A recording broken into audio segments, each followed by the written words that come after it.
तर मग ह्या शेवटच्या आठवड्यात पाऊस कुठं पडणार आहे तर तुम्हाला सांगू इच्छितो की त्याच्यामध्ये जिल्ह्यात नाव सांगतो 25 ऑगस्ट पासून ते 28 ऑगस्टच्या दरम्यान वर्धा, नागपूर, भंडारा, गोंदिया, चंद्रपूर, यवतमाळ तिकडं मात्र मुसळधार पडणार आहे त्या ज्या 4 जिल्ह्यात.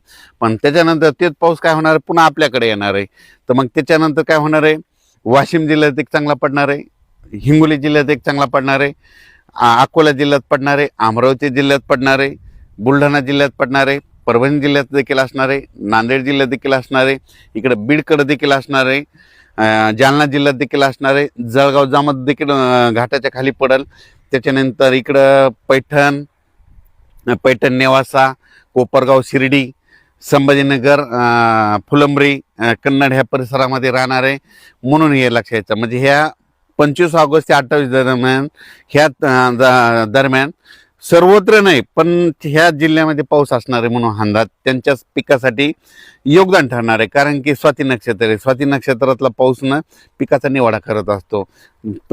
पडल्याच्या नंतर ते पिकं म्हणजे मोत्यावानी पिकं येतात म्हणून असे ते म्हण आहे.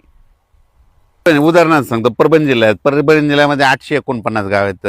तर जवळपास 60-70 गावामध्ये ते पाऊस पडेल, काही भाग वंचित राहील म्हणून सर्व शेतकऱ्यांना लक्षात येतं.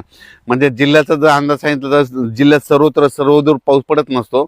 एक भाग कसं आहे, परभणी जिल्ह्याचा एक भाग इकडे येलदरीकडे आणि एक भाग इकडे पालमकडे, एवढं मोठा परभणी जिल्ह्याचा.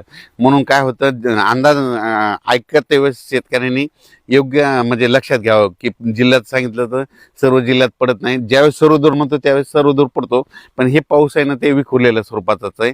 पण 25 ऑगस्ट ते 28 ऑगस्टच्या दरम्यान ह्या पट्ट्यामध्ये माझा पाऊस पडणार म्हणून हे लक्षात घ्यायचं.